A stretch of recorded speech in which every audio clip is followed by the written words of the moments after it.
Mengapa kau bertanya kabar? Aku tak percaya. Anak-anakku saja tak lagi hendak menyapa, apalagi bertanya kabar. Karena mereka sibuk dengan kemajuan dan kepesatan hidup. Karena aku tertinggal dan terbelakang.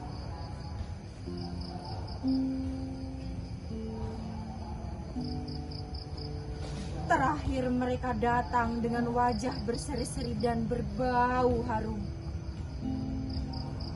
Hanya sebentar mengantarkan selembar cek. Sebagian sangat kecil dari kekayaannya untukku.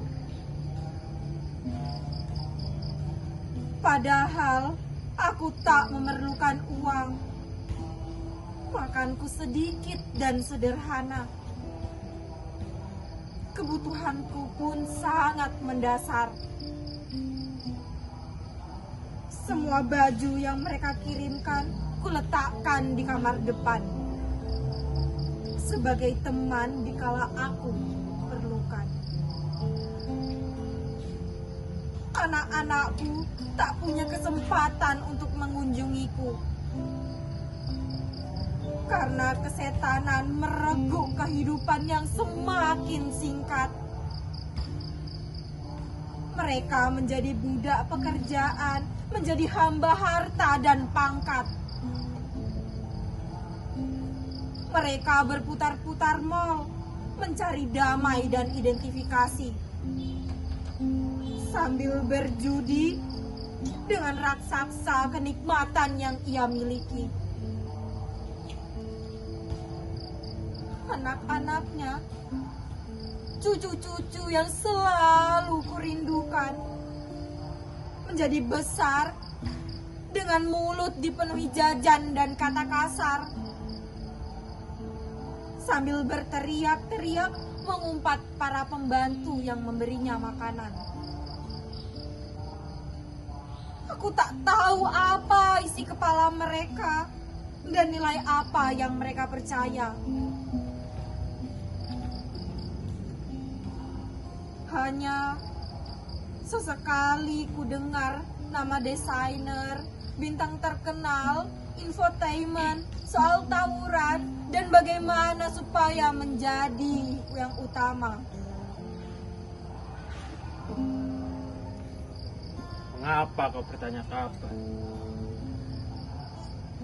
Apa yang kamu inginkan dari perempuan yang sudah kehabisan darah? Pernahkah kau pertimbangkan apa yang dijalaninya? Diupayakan dan dirasakannya? Sudahkah kau saksikan apa yang telah diberikannya? Dan harapan apa yang ada di setiap senyum dan angguknya? Kau belum pernah tahu bagaimana caranya berpikir dan bertindak. Dan tenaga apa yang dimilikinya untuk menjalani kehidupan. Sonata apa yang dimainkannya untuk berpengharapan di atas genangan darah. Tak ada yang merekam bagaimana dengan menderita bronkitis, diserang rematik dan dirongrong diare. Ia masih membesarkan segala kebutuhan rumah, melayani suami, dan menyelesaikan tugas sosialnya. Begitupun, ia banyak diabaikan, disingkirkan, bahkan ditinggalkan. Apa yang dikerjakannya kerap diragukan, walau diam-diam. Kemampuannya mempersatukan diperlukan, ketulusannya dimanfaatkan, kejujuran dan kesungguhannya menakutkan. kesempatan kedua katamu.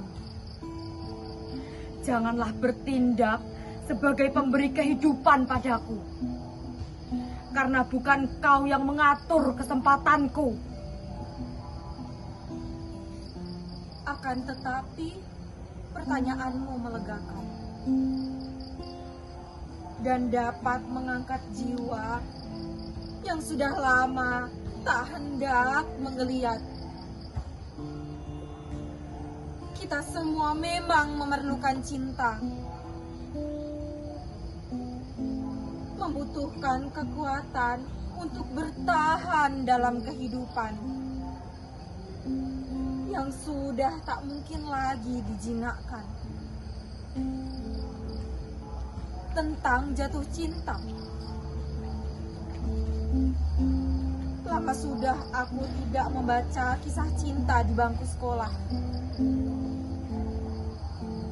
Tokoh-tokoh yang rela berbuat segalanya atas nama cinta, meninggalkan tugas,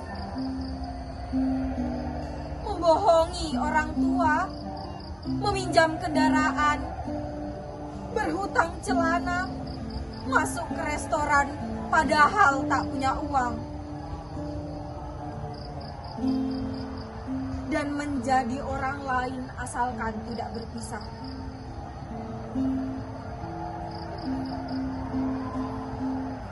Anak muda bagai pencuri, menunggu di bawah pohon, memandangi jendela, dan berharap saksikan matahari pagi. Mereka bermimpi menjadi tuan dan nyonya. Mereka ingin melakukan apa saja, asalkan dianggap dan diperhitungkan. Sebetulnya, jatuh cinta lebih seperti mendapatkan kuasa. Punya hak mengimpikan, memeluk, dan mengelandang bola. Bahkan, di kalangan terhormat yang sudah pasti bukan anak sekolah, jatuh cinta adalah mainan. Makin beragam dan makin kerap pertanda kemegahan. Makin tak terjangkau dan makin penuh misteri. Dianggap indah dan gagah. Dua anggur segar yang menjadi rebutan. Semua bukti kemanusiaan yang merasa kenyang karena jumlah. Semua benda dan pegangan yang meniadakan jiwa. Janganlah heran, banyak yang meninggalkan rumah untuk mengejar jumlah di jalanan sebab memerlukan pelarian. Lari dari tanggung jawab, lari untuk kejatuhan. Walau didengungkan sebagai pelarian, permainan cinta hanyalah lepasan untuk menguai jiwa yang luka. Saksikanlah buktinya pada setiap wajah yang bagai haus mencari pemuasan, dahaga kepastian bahwa ia dianggap manusia.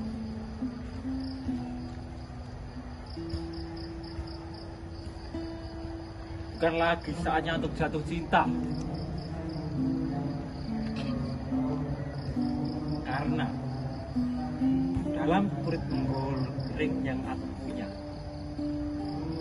dengan kisah panjang, pengembaraan melahirkan dan membesarkan Gara. Langsung salib dalam harta, jalanku sudah ditentukan. Jatuh bangun adalah bagianku. Sepatu las menginjak tarikan nafasku. Dan seperti saudara aku berbagi dengan ulat. Aku terbiasa dengan bahaya. Tidak takut apalagi menghadapi dentuman. Anak-anak yang kulahirkan adalah darah yang bergolak karena dan untuk cinta.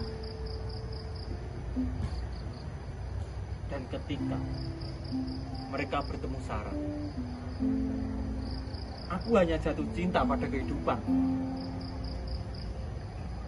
bukan lagi pada siasat usang. Tidak ada jatuh cinta katamu, kata yang tak mungkin lagi merangsang gairah kegagihanku.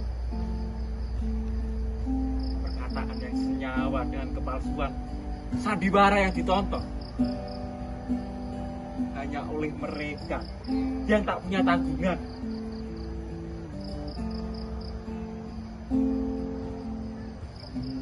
Maksudmu supaya menjadi keluarga? Apa kau sudah gila? Aku bahagia seperti seekor Raja Wali yang mengangkasa sendirian, mencari kebutuhan dan menyerahkan apa yang wajib kuberikan. Aku lelah menjadi topangan yang tak lagi diperhitungkan. Aku juga tidak ingin menjadi alat reproduksi yang diatur penguasa dengan dalil pemberdayaan. Maksudmu supaya rukun? Itu adalah kosakata yang perlu diperiksa ulang kegunaannya. Karena sudah terlalu lama dan banyak peristiwa membuktikannya. Keluarga yang berantakan, persaudaraan yang tercabik-cabik, masyarakat yang sakwangsa dan bunuh-bunuhan. Rukun yang mana yang kau bayangkan? Apakah dengan kemana-mana bersama 2 orang anak dan 2 perawat, suami dan juga mertua baru? Yang pasti memusingkan dan menuntut sangat banyak perhatian. Lalu makan bersama di restoran. Majikan membagikan lauk di pinggan perangat. Jelas-jelas melanjutkan praktik penjajahan. Maafkan, aku suka dengan kesejahteraan yang ada di dalam hati, bukan yang tampak di luar dan dikagumi. Menjadi bahan pembicaraan umum, dikira bahagia karena selalu beriringan.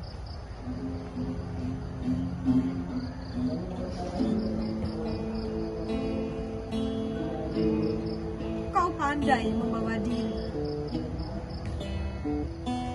berujar seolah pengetahuanmu cukup tentang kehidupan dan kemanusiaan.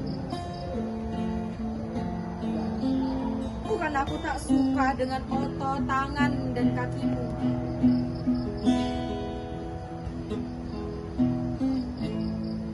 Serta sepatumu yang mengkilap, dilap oleh suruhanmu.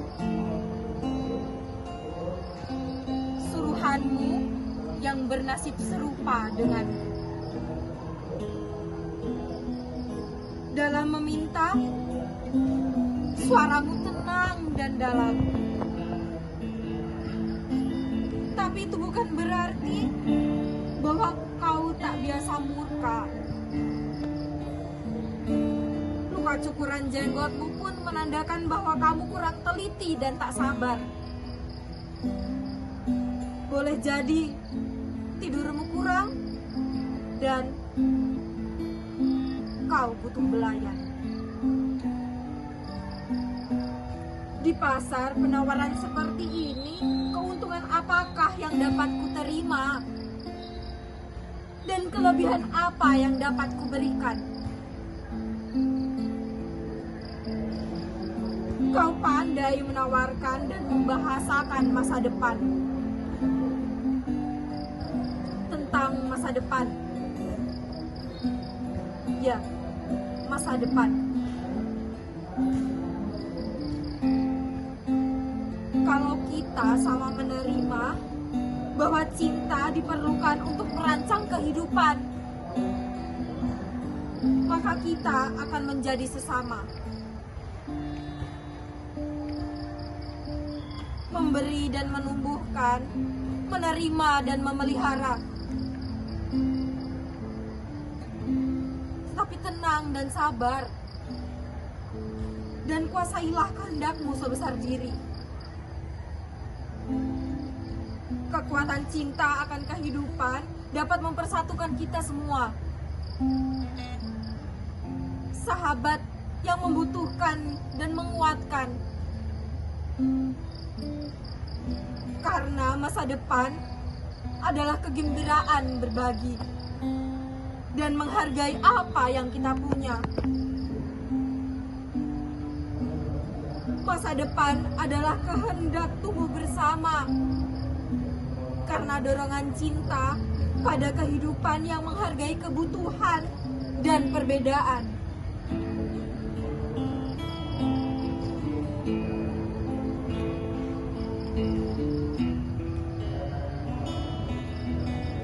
Jangan kau tertawa. Maksudku sungguh. Juga kalau bercinta, kita berdua. Adakah pemain yang menentukan? Tak mungkin kau bermonolog. Karena itu hanyalah petunjuk bahwa kau sudah menutup mata. Dan untuk dialog yang menggerakkan dan membentuk kehidupan, kita harus selalu siap bertukar tempat. Jangan kau ragukan kemampuanmu. Kalau aku mulai berani menantang, bahkan sesekali masuk ke tempat yang belakangan, itu kulakukan berdasar keadaan dan keperluan. Juga karena kau sudah mulai kurang cekatan. Sebab aku mempertimbangkan kebutuhanmu. Karena aku ingin kau memberi dan menerima seluruhmu. Aku gembira kau bertanya kabar. Menghargai kepentinganmu. Mengetahui apa yang aku miliki dan rasakan. Dengan semua pengalaman yang aku punya.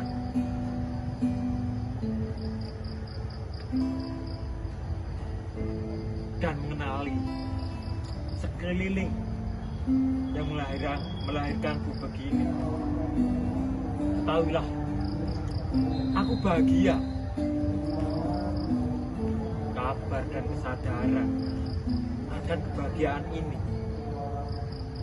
hanya ada karena cinta. Alangkah menguatkan kalau dua orang sepakat untuk saling memberi pengetahuan. Sayangnya, anak-anak tak sabar pentingnya kabar dan pengetahuan yang aku punya, dan menerima mereka menurutku adalah bagian dari tugas cinta dan kehidupan.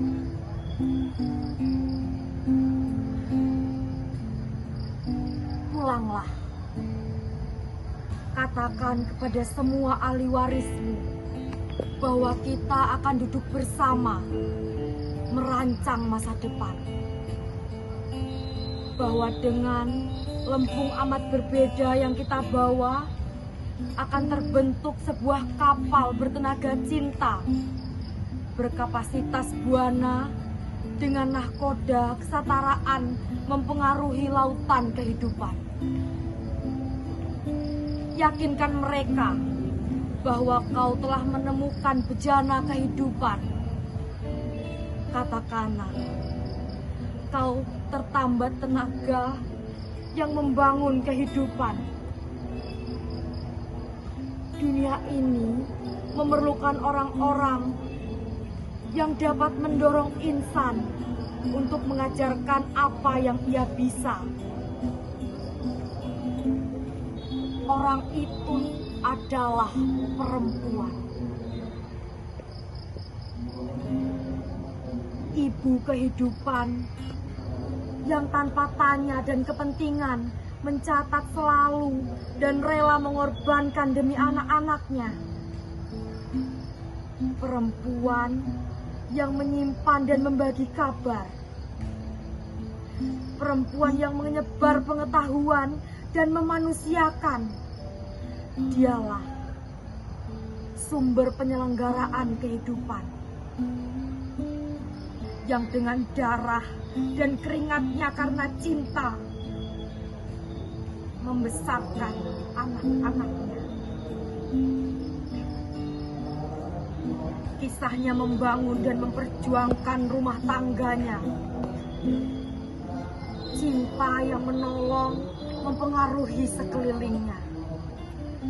Jangan kau lupa, aku menerima seluruhmu. Dan kalau kau sempat menyebut aku belahan jiwamu, maka tak ada lagi yang harus kau takutkan. Kita sepakat membangun rumah termasuk untuk membesarkan anak-anak. Bahwa bukan karena kau sanggup mencari uang, maka aku wajib tinggal di rumah. Bahwa kita menghormati dan menghargai perbedaan kita kalau ada. Bahwa yang lebih utama adalah memanusiakan kita.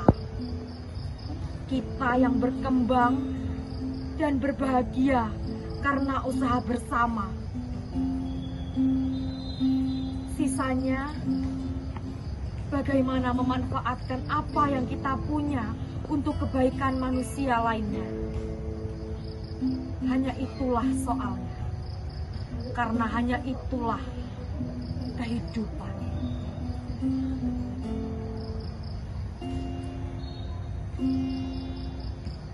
Pergilah. Hidup dan kehidupan akan kerjasama kita. Ketika kau kembali untuk kerja keras kita, dengan hati-hati temuilah aku di sisi rumah. Rahasia kehidupan yang mengubah akan kau temukan di sana. Karena aku adalah larva diberkati cinta. Bisa berganti rupa karena cinta adalah perubahan. Dan dengan itu kita impikan kehidupan.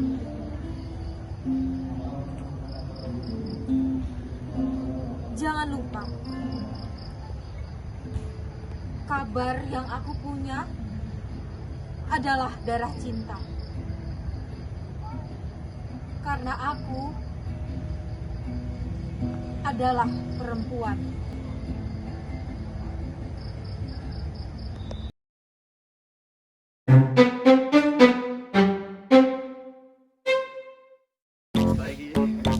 Aduh ya Allah. Aku udah minum belum ya? PS hati. Saya.